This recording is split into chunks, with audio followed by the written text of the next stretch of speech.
मुसळधार पावसाळी रात्र होती. पुणे इथल्या एका डेपोवर गोव्याला जाणारी बस उभी होती. धो पडणारा पाऊस थांबायचे नावच घेत नव्हता.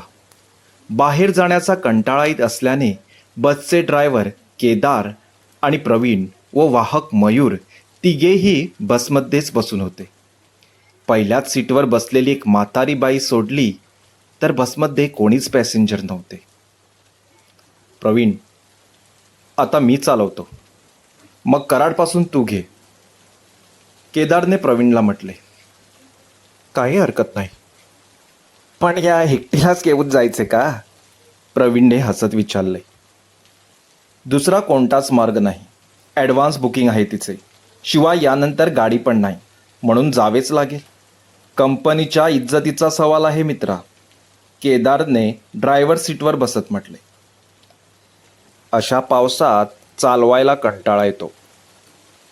प्रवीण बसच्या पुढच्या काचेवर जमलेली वाफ पुसत म्हणाला. काय रे मयूर, असा गप्प का? केदारने मयूरला विचारले. काही नाही दादा, मयूरने उत्तर दिले. काही नाही काय? चेहऱ्यावर स्पष्ट दिसत आहे तुझ्या. टेन्शनमध्ये आहेस का? हो दादा, थोडी आर्थिक अडचण होती. किती पाहिजेत? केदारने त्याच्याकडे न बघता विचारले. 1 ते 1.5 लाखपर्यंत. मयूर हळू आवाजात म्हणाला. काय? एवढे कशासाठी? आईचे ऑपरेशन आहे दादा, मयूरने उत्तर दिले. थोडी करू शकतो मदत, केदारने म्हटले. चालेल दादा, मी पण काही देऊ शकतो. कधी आहे ऑपरेशन? प्रवीणने विचारले. हॉस्पिटलवाल्यांनी उद्यापर्यंत पैसे भरायला सांगितले आहेत दादा. ते म्हणतात केस आधीच हाताबाहेर गेली आहे. आणखी उशीर केला तर. मयूरला रडू आले. अरे रडू नकोस, सगळे होणार ठीक. कुठल्या हॉस्पिटलमध्ये होणार आहे ऑपरेशन? अथर्व हॉस्पिटलमध्ये. उद्या हॉस्पिटलमध्ये सर्जन येणार आहेत म्हणे. तेव्हा उद्याच पैशांची सोय झाली तर उद्याच ऑपरेशन करणे शक्य आहे, मयूरने सांगितले. उद्या बघूया काय करता येते ते. देव तुला काही ना काही मार्ग दाखवणारच, केदारने म्हटले. शेवटचा विश्वास आता त्याच्यावरच आहे, मयूर डोळे पुसत म्हणाला. प्रवीण मागची जागा साफ करत होता. तेव्हाच त्याला एक बाटली दिसली. अरे ही बाटली कसली? प्रवीणने विचारले. हात लावू नको तिला, मेला विष आहे ते.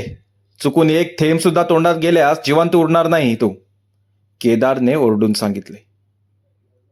रंग पाण्यासारखं दिसतो ना? प्रवीणने म्हटले. हो, पण पाणी नाही ते. मयूर, आतल्या बाजूने ठेवती. हा प्रवीण झोपेत पाणी समजून पिऊ शकतो, केदारने म्हटले. पण तू का आणले आहेस असले खतरनाक पाणी? प्रवीणने विचारले. अरे शेतासाठी पाहिजे ते मला. खूपच जालिम विष आहे. कितीतरी लोकांनी आपला जीव गमावला आहे या औषधामुळे, केदारने म्हटले. मयूरने ते औषध नेऊन मागे ठेवले. त्यांच्या गप्पा सुरूच होत्या. निघण्याची वेळ पण झाली होती. केदारने बस स्टार्ट केली. गाडीचे दिवे ऑन झाले. वायपर्स पण फिरू लागले. बसचा दरवाजा बंद होणारच होता तेव्हाच एक तरुणी अर्धी छत्री बंद करत बस थांबवू लागली. केदारने बटन मारून दरवाजा परत उघडला. दादा, एखादे सीट रिकामे आहे का? ती तरुणी म्हणाली. एखादे सीट काय, पूर्ण बसच रिकामे आहे या आत, प्रवीणने म्हटले. तिने आपली छत्री बंद केली व ती बसमध्ये चढली. ती खूपच श्रीमंत वाटत होती. तिच्या तोंडावर एक तेज होते. पेहराव पण चांगला होता. तिच्या गळ्यात सोन्याची साखळी होती. हातात 2 सोन्याच्या बांगड्या होत्या आणि अंगठी पण होती. तिला पाहताच मयूरला तिचा हेवा वाटला. देवाने यातले अर्धेच सोने मला दिले असते तर मी आतापर्यंत आईचे ऑपरेशन केले असते. थँक गॉड, मला ही बस मिळाली. शेवटच्या क्षणी ड्रायव्हर म्हणाला की त्याला यायला जमणार नाही. विमानाचे तिकीट पण उपलब्ध नव्हते. शेवटी बसने जायचे सुटले. देवच पावला म्हणायचा, ती प्रवीणला सांगत होती. चला, तुम्ही आत बसा मॅडम, प्रवीण म्हणाला. हो हो. बसने गोव्याचा रस्ता धरला. मयूरला उद्याची चिंता सतावत होती. कुठून आणायचे पैसे? कसे होणार ऑपरेशन? या तरुणीकडे मागून पाहू का? ती पैसेवाले दिसते, पण ती एका अनोळखी माणसाला का म्हणून पैसे देणार? ती झोपल्यावर मी तिचे सोने चोरले तर? नाही नाही, ते तिला लगेच समजणार. मग ती ओरडणार. ती जाऊन प्रवीण आणि केदारला विचारणार आणि चोरी माझ्यावरच येणार, कारण त्यांना माहीतच आहे की मलाच पैशांची गरज आहे. तर मग ऑपरेशनसाठी पैसे कसे जमवायचे? हिला मारूनच टाकले तर? नाही नाही, असे करायचे नाही. अशी अनैतिक कृत्ये करायची नाहीत. पण नैतिकतेचा विचार करत बसलो तर आई जिवंत नाही राहणार. हो, हिला जिवंत मारायचे. कदाचित देवानेच पाठवली असेल तिला. पण तिला मारले तर तिचा मृतदेह कुठे टाकायचा? रस्त्यात घाटावर फेकू शकतो की? मयूरच्या मनात नको त्या विचारांची साखळी गुंफत होती. तेव्हाच प्रवीणने मयूरला हाक मारली. चल रे, आज जाऊन तिच्याकडून तिकिटाचे पैसे घे आणि तिचे सगळे डिटेल्स घे. मयूर उठला, रजिस्टर बुक आणि तिकीट रिसीट घेऊन आत गेला. त्याच्या मनात विचारांचे मंथन सुरू झाले होते. हिची वैयक्तिक माहिती न लिहिलेलीच बरी, कारण मी जर हिला मारले, मृतदेह गाडीतून फेकला आणि जर तो मृतदेह पोलिसांना सापडला तर हिने आमच्या बसमधून प्रवास केला होता हा पुरावा उरायला नको. त्याने रजिस्टर बुकवर आपल्या डोक्यात येईल तसे नाव व पत्ता लिहिला. मॅडम, तिकिटाचे पैसे. मयूरने त्या तरुणीला म्हटले. ओ, देते. किती? 800 रुपये मॅडम. घ्या. तिने 500च्या 2 नोटा मयूरला दिल्या. नोटा घेताना मयूरला तिच्या बांगड्या परत खुणावत होत्या. सुटे नाहीत मॅडम. मयूरने तिला तिकीट रिसीट देत म्हटले. असू दे, काही हरकत नाही. Keep the change. ती म्हणाली. नाही, नको मॅडम. अरे मी सांगते ना. Thank you madam. तुमचा आवाज ओळखीचा वाटतो. मयूरने तिच्याकडे बोलण्याचा प्रयत्न केला. कदाचित मला पण तुझा आवाज ओळखीचा वाटतो, ती हसत म्हणाली. मयूरच्या डोक्यात प्लॅनिंग चालले होते. हिला मारून हिच्या गळ्यातली साखळी, अंगठी, बांगड्या जर मला मिळाले तर माझे सगळे प्रॉब्लेम सुटणार. बॅगेत कॅश पण नक्कीच असणार. माझी आई बरी होणार. पण हिला मारायचे कसे? केदार सध्या बस चालवत आहे. प्रवीण जागाच आहे. कराडला पोचताच प्रवीण गाडी चालवणार आणि केदार झोपणार. तोपर्यंत पुढची म्हातारी पण गाढ झोपलेली असणार. त्यावेळी हिचा काटा काढायचा. त्याआधी हिच्याशी जरा मैत्री करायची, म्हणजे हिला मारणे सोपे होणार. पण मारायचे कसे? गळा आवळून? नाही. झटापट झाली तर सगळा प्लॅन विस्कटू शकतो. मग चाकूने? नको. पोटात खुपसताना ती नक्कीच ओरडणार. त्या आवाजाने गडबड होणार. मग कसे? तेव्हाच त्याला केदारने आणलेल्या त्या बाटलीची आठवण झाली. हिला ते औषध पाजले तर? हो, हिला तेच पाजायचे. पण कसे पाजायचे? सॉफ्टड्रिंकमधून? पण या पावसाळ्यात कोण सॉफ्टड्रिंक पिणार? पण चहा पाजू शकतो की? हो, चहाच. हो, तिला चहातून केदारने आणलेले ते विष पाजायचे. मयूरचे लक्ष कशातच लागत नव्हते. तो फक्त आणि फक्त तिला कसे मारायचे हाच विचार करत होता. त्याने ठरवले, मागच्या सीटवर झोपायला जातो असा बहाणा करून आत जायचे. मग एकदा त्या विछाने आपला रंग दाखवला की तिची सोन्याची साखळी, अंगठी, बांगड्या काढायचे आणि तिला घाटावर पोचताच मागच्या एमर्जन्सी दोरने ढकलून दरीत टाकायचे. मयूर त्या तरुणीजवळ गेला. झोप येत नाही का मॅडम? मयूरने विचारले. नंतर झोपणार, आता जरा बसते, ती म्हणाली. ओके. गोव्यात कुठे जात आहात? मयूरने विचारले. मडगावला, तिने उत्तर दिले. ओके. तू कुठे राहतो? तिने विचारले. मी पण मडगावलाच. बाहेर थंडी खूप पडली आहे ना? ती म्हणाली. हो मॅडम. एक गरमागरम चहा पाहिजे अशा वातावरणात, तिने म्हटले. मयूर जणू काही याच वाक्याची वाट पाहत होता, म्हणून त्याच्या चेहऱ्यावर हसू आले. पाहिजे का? आणू? मयूरने विचारले.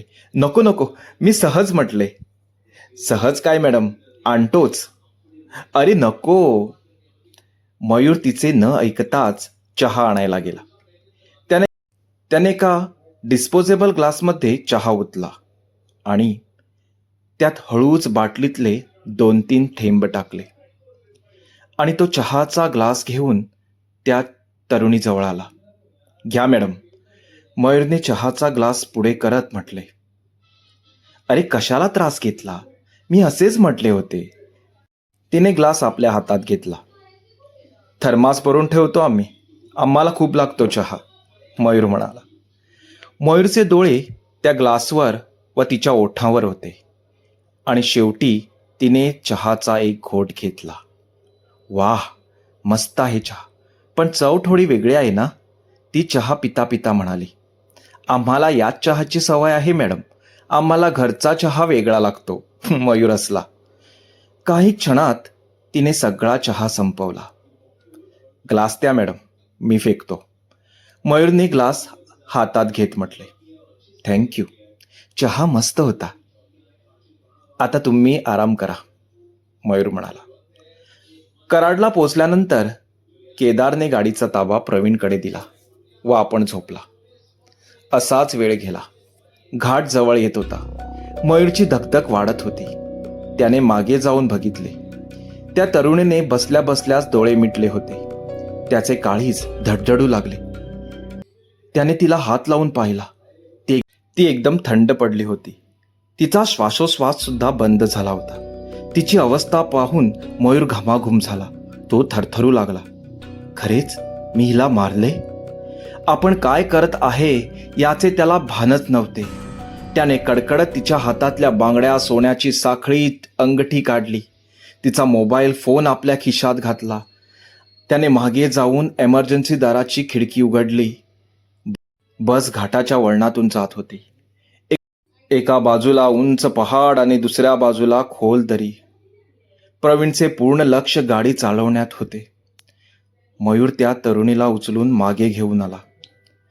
प्रवीणला कसला तरी आवाज आला, पण त्याचे लक्ष पुढे असल्याने त्याला काय पडले ते कळले नाही. मयूरने खिडकी परत बंद केली आणि थोडा वेळ बसला. त्याच्या डोळ्यातून अश्रू वाहत होते. आपल्या गरजेसाठी माणूस कोणत्या थराला जाऊ शकतो हे त्याच्या कृतीतूनच तो अनुभवत होता. त्याने त्या तरुणीचे बॅग उघडले. त्यात त्याला तिचे ओळखपत्र दिसले. डॉक्टर सही अध्यापक हे नाव वाचताच त्याचे डोळे पाणावले. त्याला रडू आवरेनासे झाले. 6 महिन्यापूर्वीची गोष्ट. मयूर बसमध्येच असताना त्याची फेसबुकच्या माध्यमातून एका तरुणीशी ओळख झाली होती. त्यानंतर त्यांचे चॅटिंग होऊ लागले. ती तरुणी एक डॉक्टर होती. आपण एक साधा बसवाहक. तिला खरे सांगितल्यास आपल्याशी एक डॉक्टर कशी मैत्री करणार, म्हणून त्याने तिला आपण एक बिझनेसमॅन आहे असे खोटे सांगितले. त्यांच्यात रोज चॅटिंग होऊ लागले. सततच्या चॅटिंगमुळे त्यांची मैत्री पण बहरू लागली आणि पुढे मैत्रीतून प्रेम. तुझा एक फोटो दाखव ना. का? मी नाही दाखवणार. मला बाह्य सुंदरता महत्त्वाची नाही. मला मनाचे सौंदर्य लाभलेला जोडीदार हवा आहे. माझ्याकडे सगळे आहे. मला पाहिजे तो एक चांगल्या मनाचा माणूस. आणि तुझ्याकडे बोलून तुझ्यात ते गुण आहे असे मला दिसते. ते ठीक आहे, पण आपण कधीच एकमेकांना पाहायचे नाही का? का नाही? मी येणार तुला भेटायला, तुझ्यासाठी अंगठी घेऊन. येणार तुला प्रपोज करायला. स्वीकार करणार ना माझ्या प्रेमाचा? आणि मी कुरूप असलो तर? ते मी आधीच सांगितले आहे. एवढे प्रेम करते का माझ्यावर? हो, तू विचारसुद्धा करत नाही एवढे. खूप म्हणजे खूप. लवकरच मी तुला गोव्यात येऊन आश्चर्याचा धक्का देणार आहे. आणि मी तुझ्याशी खोटे बोललो असेल तर? नाही, तू माझ्याशी कधीच खोटे बोलू शकत नाही, कारण मला माहीत आहे तू मनाने किती चांगला आहे. घाट संपला होता. मयूरला ओरडून ओरडून मोठ्याने रडावेसे वाटत होते. मयूरने बॅगेतला गिफ्ट बॉक्स उचलला. त्यावर लिहिले होते, प्रिय मयूर, फक्त तुझ्यासाठी. मयूरने तो बॉक्स उघडला. त्यात एक सोन्याची अंगठी होती. तेव्हाच त्याच्या खिशातला सईचा फोन वाजला. त्याने तो रिसीव्ह केला. डॉक्टर, मी अथर्व हॉस्पिटलमधून बोलत आहे. तुमचा फोन स्विच ऑफ येत होता. तुम्ही इथे यायला निघालात ना? मयूरच्या हातातून फोन खाली पडला. तो पूर्णपणे तुटला होता. डोळ्यातले अश्रू बाहेर पडणाऱ्या पावसांच्या सरीपेक्षा मोठ्याने बरसत होते. तो हरवलेल्या अवस्थेत चालत पुढे गेला आणि पुढच्या क्षणी त्याने केदारने आणलेल्या त्या औषधाची बाटली उचलली आणि तोंडाला लावली.